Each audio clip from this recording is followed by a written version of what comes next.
Conhecimento do futuro. Pode o futuro ser revelado ao homem? Em princípio, o futuro lhe é oculto, e só em casos raros e excepcionais permite Deus que seja revelado. Com que fim o futuro se conserva oculto ao homem? Se o homem conhecesse o futuro, negligenciaria do presente e não trabalharia com a liberdade com que o faz, porque o dominaria a ideia de que, se uma coisa tem que acontecer, inútil será ocupar-se com ela, ou então procuraria impedir a que acontecesse. Não quis Deus que assim fosse, a fim de que cada um concorra para a realização das coisas, até daquelas a que desejaria opor-se. Assim é que vós mesmos preparas muitas vezes os acontecimentos que hão de sobrevir no curso da vossa existência. Mas, se convém que o futuro permaneça oculto, por que permite Deus que seja revelado algumas vezes? Permite-o quando o conhecimento prévio do futuro facilite a execução de uma coisa, em vez de a prejudicar, obrigando o homem a agir diversamente do modo por que agiria, se lhe não fosse feita a revelação. Não raro também é uma prova. A perspectiva de um acontecimento pode sugerir pensamentos mais ou menos bons. Se um homem vem a saber, por exemplo, que vai receber uma herança com que não conta, pode dar-se que a revelação desse fato desperte nele o sentimento da cobiça, pela perspectiva de se lhe tornar impossíveis maiores gozos terrenos, pela ânsia de possuir mais depressa a herança, desejando talvez, para que tal se dê, a morte daquele de quem herdará. Ou então, essa perspectiva lhe inspirará bons sentimentos e pensamentos generosos. Se a predição não se cumpre, aí está outra prova, consistente na maneira por que suportará a decepção. Nem por isso, entretanto, lhe caberá menos o mérito ou o demérito dos pensamentos, bons ou maus, que a crença na ocorrência daquele fato lhe fez nascer no íntimo. Pois que Deus tudo sabe, não ignora se um homem sucumbirá ou não em determinada prova. Assim sendo, qual a necessidade dessa prova, uma vez que nada acrescentará ao que Deus já sabe a respeito desse homem? Isso equivale a perguntar: por que não criou Deus o homem perfeito e acabado? Por que passa o homem pela infância antes de chegar à condição de adulto? A prova não tem por fim dar a Deus esclarecimentos sobre o homem, pois que Deus sabe perfeitamente o que ele vale, mas dar ao homem toda a responsabilidade de sua ação, uma vez que tem a liberdade de fazer ou não fazer. Dotado da faculdade de escolher entre o bem e o mal, a prova tem por efeito pô-lo em luta com as tentações do mal e conferir-lhe todo o mérito da resistência. Ora, conquanto saiba de antemão se ele se sairá bem ou não, Deus não o pode, em sua justiça, punir nem recompensar por um ato ainda não praticado.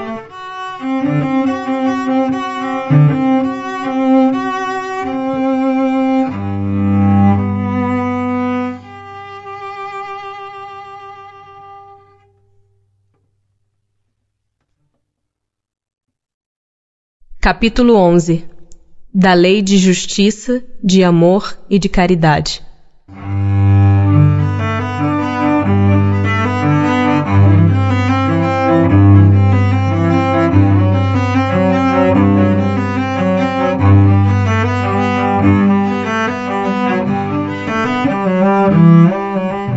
Justiça e direitos naturais. O sentimento da justiça está em a natureza ou é resultado de ideias adquiridas? Está de tal modo em a natureza que vos revoltais à simples ideia de uma injustiça. É fora de dúvida que o progresso moral desenvolve esse sentimento, mas não o dá.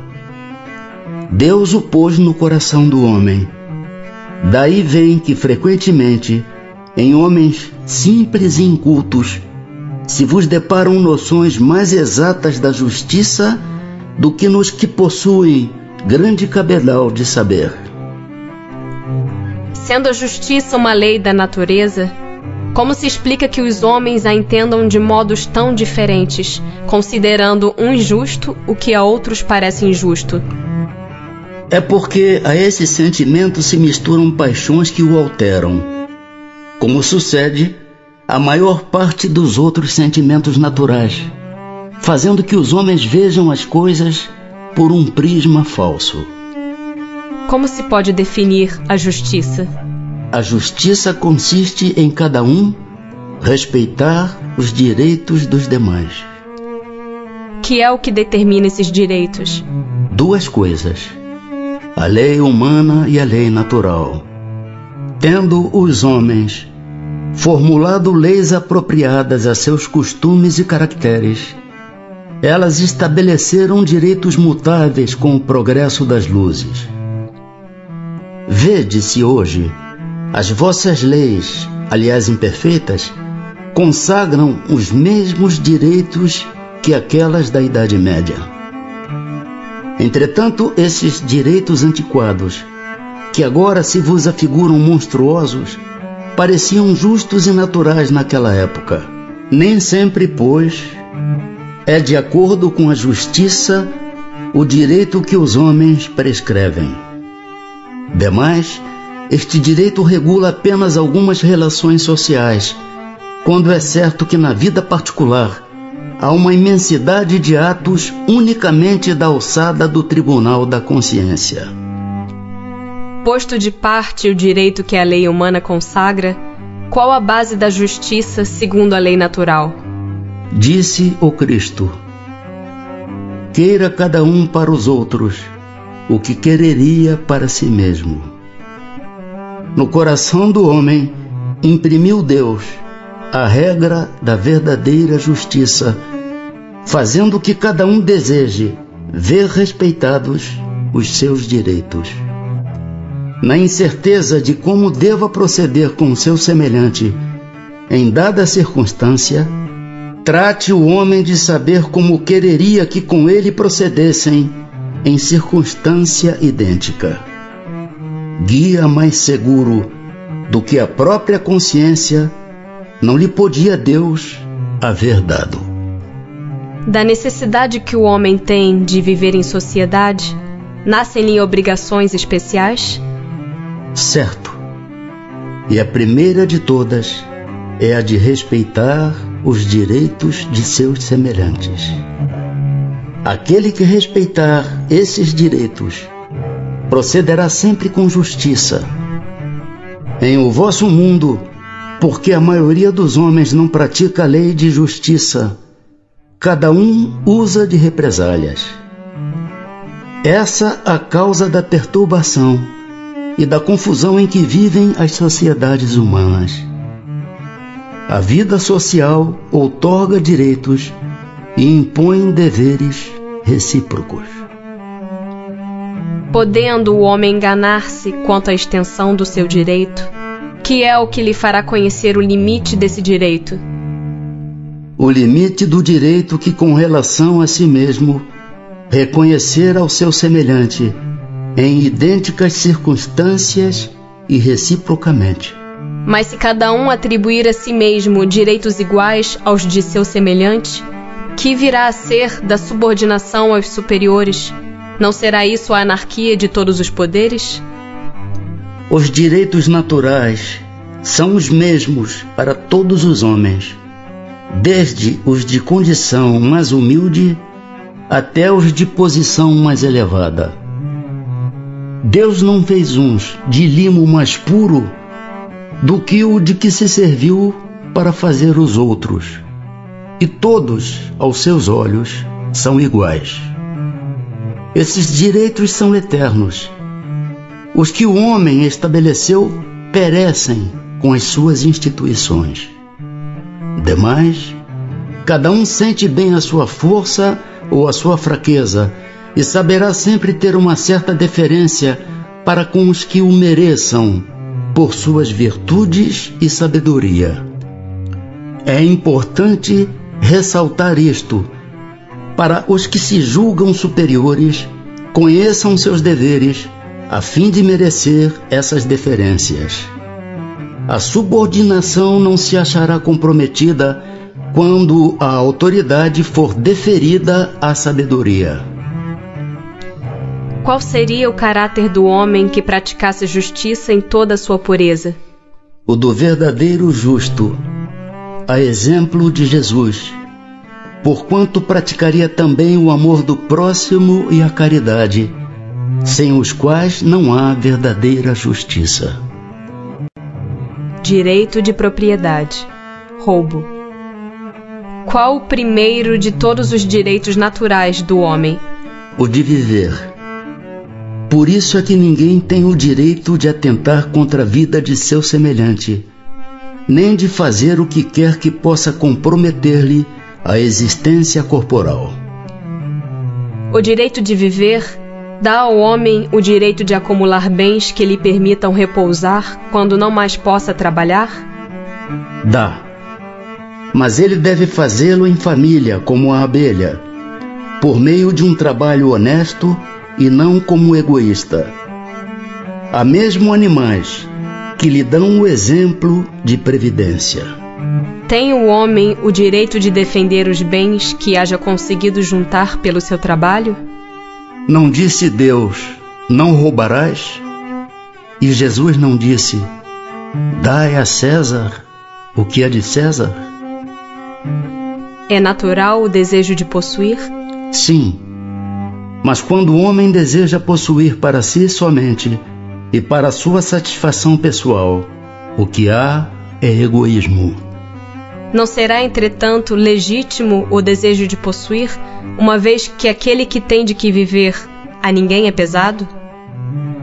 Há homens insaciáveis que acumulam bens sem utilidade para ninguém, ou apenas para saciar suas paixões. Julgas que Deus vê isso com bons olhos?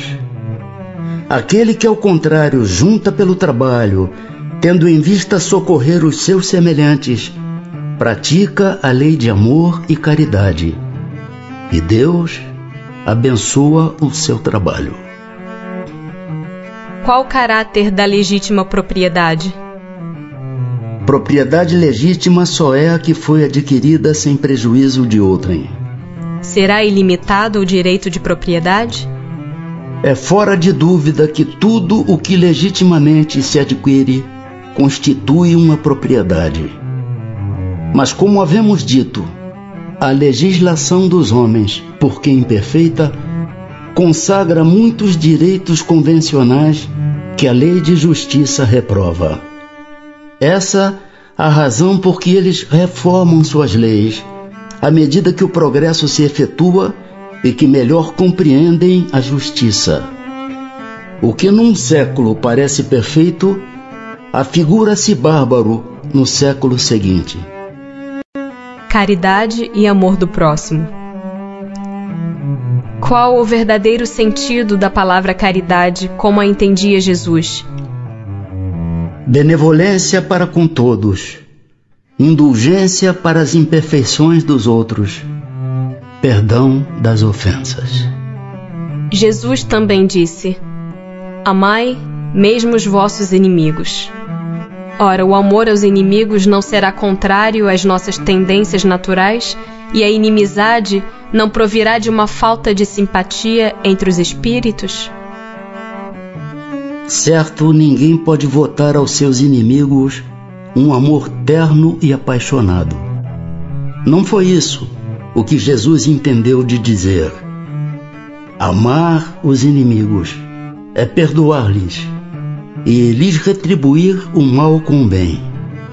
O que assim procede se torna superior aos seus inimigos, ao passo que abaixo deles se procura tomar vingança. Que se deve pensar da esmola? Condenando-se a pedir esmola, o homem se degrada física e moralmente, embrutece-se. Uma sociedade que se baseie na lei de Deus e na justiça deve prover a vida do fraco, sem que haja para ele humilhação. Deve assegurar a existência dos que não podem trabalhar, sem lhes deixar a vida à mercê do acaso e da boa vontade de alguns. Dar-se-á reproveis a esmola? Não. O que merece reprovação não é a esmola, mas a maneira por que habitualmente é dada. O homem de bem que compreende a caridade de acordo com Jesus vai ao encontro do desgraçado, sem esperar que este lhe estenda a mão. A verdadeira caridade é sempre bondosa e benévola. Está tanto no ato como na maneira por que é praticado. Duplo valor tem um serviço prestado com delicadeza. Se o for com altivez, pode ser que a necessidade obrigue quem o recebe a aceitá-lo, mas o seu coração pouco se comoverá. Lembrai-vos também de que, aos olhos de Deus, a ostentação tira o mérito ao benefício. Disse Jesus: ignore a vossa mão esquerda o que a direita der. Por essa forma, ele vos ensinou a não ostentardes a caridade com o orgulho. Deve-se distinguir a esmola propriamente dita da beneficência. Nem sempre o mais necessitado é o que pede. O temor de uma humilhação detém o verdadeiro pobre que muitas vezes sofre sem se queixar. A esse é que o homem verdadeiramente humano sabe ir procurar, sem ostentação. Amai-vos uns aos outros. Eis toda a lei, lei divina, mediante a qual governa Deus os mundos. O amor é a lei de atração para os seres vivos e organizados. A atração é a lei de amor para a matéria inorgânica.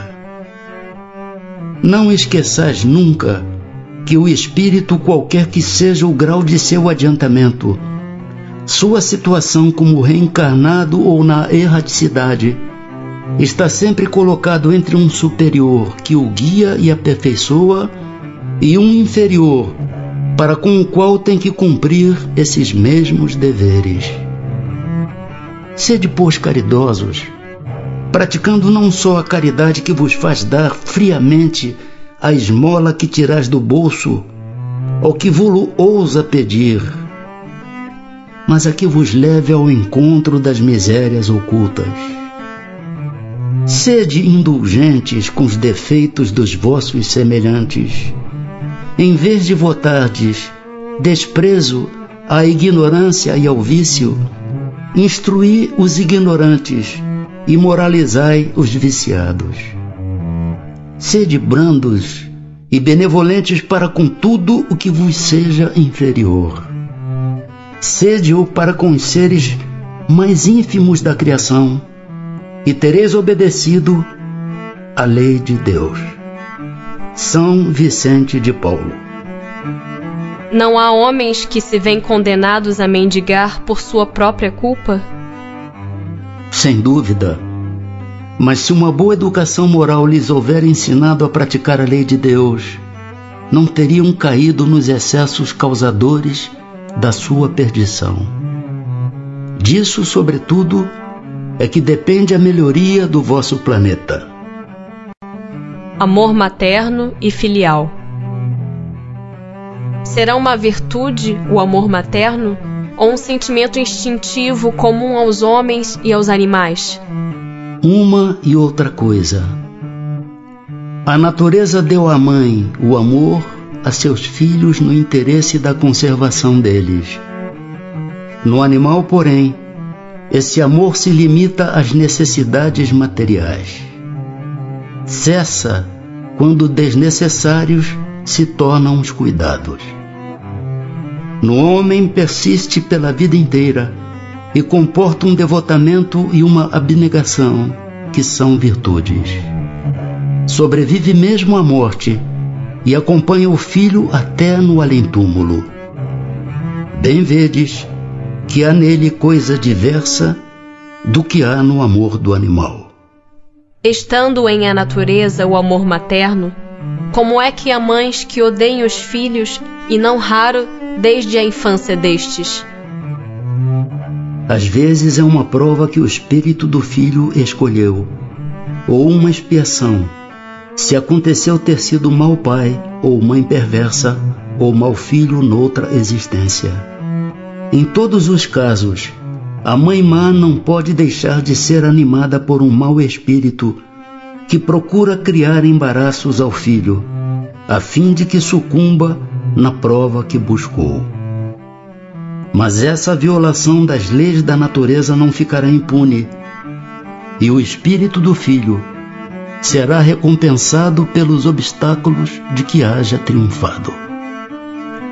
Quando os filhos causam desgostos aos pais, não têm estes desculpa para o fato de lhes não dispensarem a ternura de que os fariam objeto em caso contrário?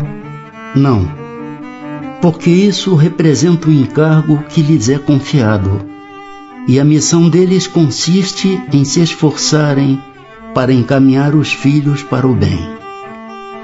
Demais, esses desgostos são frequentemente a consequência do mau feitio que os pais deixaram que seus filhos tomassem desde o berço. Colhem o que semearam.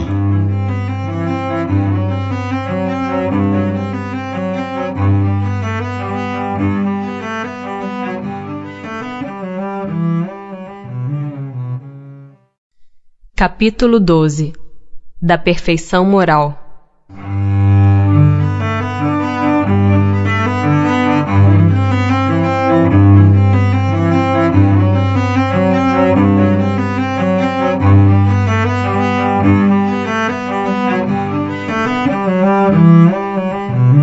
As virtudes e os vícios. Qual a mais meritória de todas as virtudes? Toda virtude tem seu mérito próprio, porque todas indicam progresso na senda do bem. Há virtude sempre que há resistência voluntária ao arrastamento dos maus pendores. A sublimidade da virtude, porém, está no sacrifício do interesse pessoal pelo bem do próximo, sem pensamento oculto. A mais meritória é a que assenta na mais desinteressada caridade. Há pessoas que fazem o bem espontaneamente, sem que precisem vencer quaisquer sentimentos que lhes sejam opostos. Terão tanto mérito quanto as que se veem na contingência de lutar contra a natureza que lhes é própria e a vencem? Só não tem que lutar aqueles em que já há progresso realizado. Esses lutaram outrora e triunfaram. Por isso é que os bons sentimentos nenhum esforço lhes custam e suas ações lhes parecem simplíssimas. O bem se lhes tornou um hábito. Devidas lhes são as honras que se costuma tributar a velhos guerreiros que conquistaram seus altos postos. Como ainda estás longe da perfeição, tais exemplos vos espantam, pelo contraste com o que tendes à vista, e tanto mais os admirais, quanto mais raros eles são. Ficais sabendo, porém, que nos mundos mais adiantados do que o vosso, constitui a regra o que entre vós representa a exceção. Em todos os pontos desses mundos, o sentimento do bem é espontâneo, porque somente bons espíritos os habitam. Lá, uma só intenção maligna seria a monstruosa exceção. Eis porque neles os homens são ditosos. O mesmo se dará na terra, quando a humanidade se houver transformada, quando compreender e praticar a caridade, na sua verdadeira acepção. Postos de lado os defeitos e os vícios acerca dos quais ninguém se pode equivocar, qual o sinal mais característico da imperfeição? O interesse pessoal. Frequentemente as qualidades morais são como num objeto de cobre, a douradura que não resiste à pedra de toque. Pode um homem possuir qualidades reais que levem o mundo a considerá-lo homem de bem. Mas essas qualidades, conquanto assinalem um progresso, nem sempre suportam certas provas, e às vezes basta que se fira a corda do interesse pessoal para que o fundo fique a descoberto. O verdadeiro desinteresse é coisa ainda tão rara na Terra que, quando se patenteia, todos o admiram como se fora um fenômeno. O apego às coisas materiais constitui sinal notório de inferioridade, porque quanto mais se aferrar aos bens deste mundo, tanto menos compreende o homem o seu destino. Pelo desinteresse, ao contrário, demonstra que encara de um ponto mais elevado o futuro. Há pessoas desinteressadas, mas sem discernimento, que prodigalizam seus haveres sem utilidade real, por lhes não saberem dar emprego criterioso. Tem algum merecimento essas pessoas? Tem o do desinteresse, porém não o do bem que poderiam fazer. O desinteresse é uma virtude, mas a prodigalidade irrefletida constitui sempre, pelo menos, falta de juízo. A riqueza, assim como não é dada a uns para ser aferrolhada num cofre forte, também não o é a outros para ser dispersada ao vento. Representa um depósito de que uns e outros terão de prestar contas, porque terão de responder por todo o bem que podiam fazer e não fizeram, por todas as lágrimas que podiam ter estancado com o dinheiro que deram aos que dele não precisavam. Merecerá reprovação aquele que faz o bem sem visar a qualquer recompensa na terra, mas esperando que lhe seja levado em conta na outra vida e que lá venha a ser melhor a sua situação? E essa preocupação lhe prejudicará o progresso? O bem deve ser feito caritativamente, isto é, com desinteresse. Contudo, todos alimentam um desejo muito natural de progredir, para forrar-se a penosa condição desta vida. Os próprios espíritos nos ensinam a praticar o bem com esse objetivo. Será então um mal pensarmos que praticando o bem podemos esperar coisa melhor do que temos na terra? Não, certamente. Mas aquele que faz o bem sem ideia preconcebida, pelo só prazer de ser agradável a Deus e ao seu próximo que sofre, já se acha num certo grau de progresso que lhe permitirá alcançar a felicidade muito mais depressa do que seu irmão, que mais positivo, faz o bem por cálculo e não impelido pelo ardor natural do seu coração. Não haverá aqui uma distinção a estabelecer-se entre o bem que podemos fazer ao nosso próximo e o cuidado que pomos em corrigir-nos dos nossos defeitos? Concebemos que seja pouco meritório fazermos o bem com a ideia de que nos seja levado em conta noutra vida. Mas será igualmente indício de inferioridade emendarmos-nos, vencermos as nossas paixões, corrigirmos o nosso caráter com o propósito de nos aproximarmos dos bons espíritos e de nos elevarmos? Não. Quando dizemos fazer o bem, queremos significar ser caridoso. Procede como egoísta todo aquele que calcula o que lhe possa cada uma de suas boas ações render na vida futura, tanto quanto na vida terrena. Nenhum egoísmo, porém, há em querer o homem melhorar-se para se aproximar de Deus, pois que é o fim para o qual todos devem tender. Sendo a vida corpórea apenas uma estada temporária neste mundo e devendo o futuro constituir objeto da nossa principal preocupação, será útil nos esforcemos por adquirir conhecimentos científicos que só digam respeito às coisas e às necessidades materiais? Sem dúvida. Primeiramente, isso vos põe em condições de auxiliar os vossos irmãos. Depois, o vosso espírito subirá mais depressa se já houver progredido em inteligência. Nos intervalos das encarnações, aprendereis numa hora o que na Terra vos exigiria anos de aprendizado. Nenhum conhecimento é inútil. Todos mais ou menos contribuem para o progresso, porque o espírito, para ser perfeito, tem que saber tudo, e porque, cumprindo que o progresso se efetue em todos os sentidos, todas as ideias adquiridas ajudam o desenvolvimento do espírito. Qual o mais culpado de 2 homens ricos que empregam exclusivamente em gozos pessoais suas riquezas, tendo um nascido na opulência e desconhecido sempre a necessidade, devendo o outro ao seu trabalho os bens que possui? Aquele que conheceu os sofrimentos, porque sabe o que é sofrer. A dor, a que nenhum alívio procura dar, ele a conhece. Porém, como frequentemente sucede, já dela não se lembra.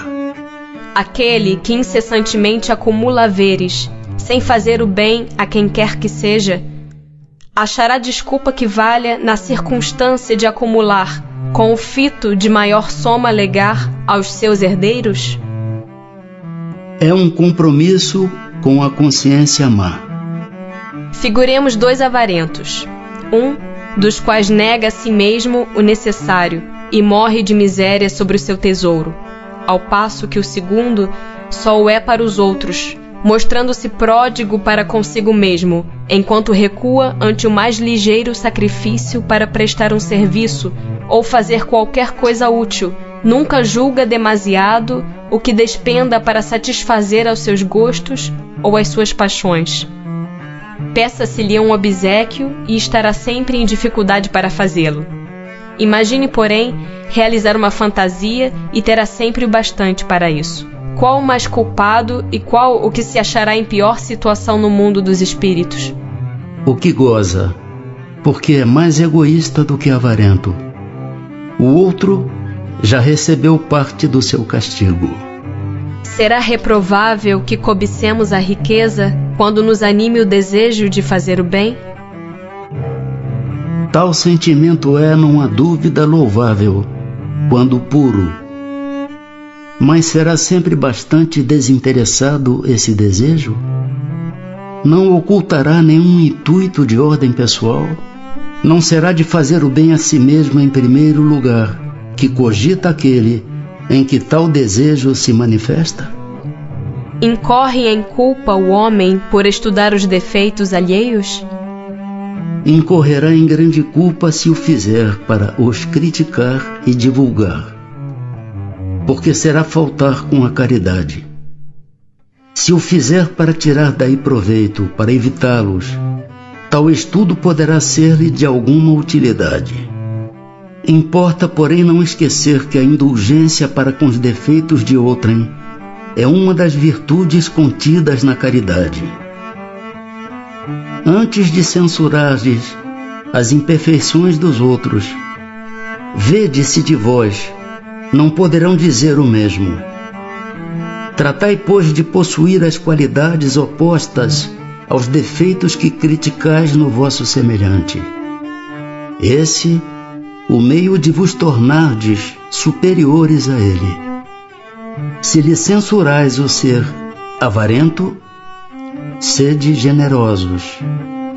Se o ser orgulhoso, sede humildes e modestos.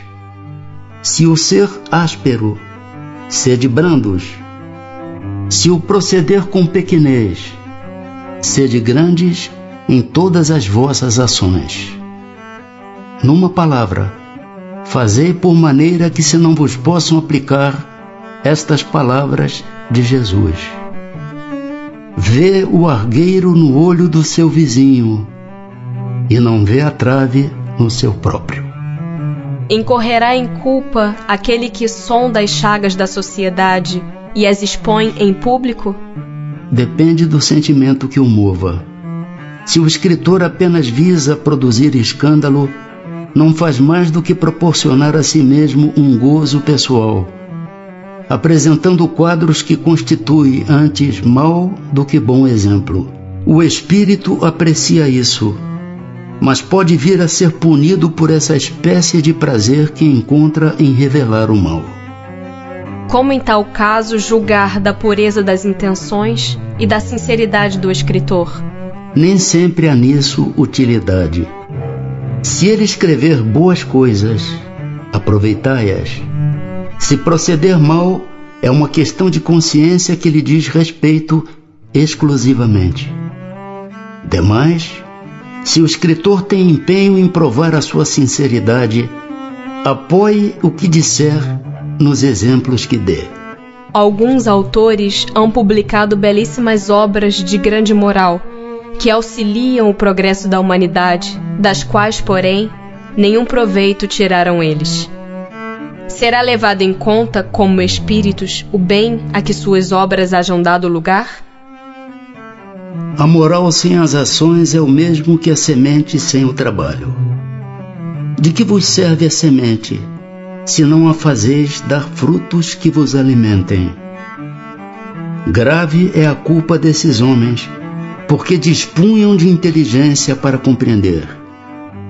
Não praticando as máximas que ofereciam aos outros, renunciaram a colher-lhes os frutos. Será passível de censura o homem por ter consciência do bem que faz e por confessá-lo a si mesmo?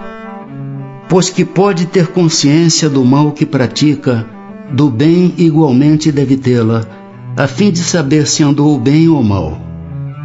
Pesando todos os seus atos na balança da lei de Deus, e sobretudo na lei de justiça, amor e caridade, é que poderá dizer a si mesmo se suas obras são boas ou más, que as poderá aprovar ou desaprovar.